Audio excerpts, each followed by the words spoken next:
саме через хрест показує нам і проявляє безмежну любов до кожного з нас. І ми приймаємо цю Божу любов і прагнемо Господа наслідувати в нашому житті. Коли ми йдемо на церковне подвір'я, коли ми заходимо до Божого храму, коли ми дивимося на Божий храм, що ми на ньому бачимо? Ми бачимо хрест. Ми бачимо розп'яття, і це є правда про наше життя, щоб осягнути небо, щоб осягнути вічне життя.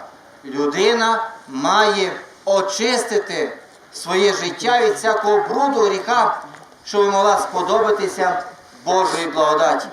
Тому ми не тікаємо від цього Христа, але просимо Господа сили з висоти, щоб ми могли Його достойно і добре і до кінця нести.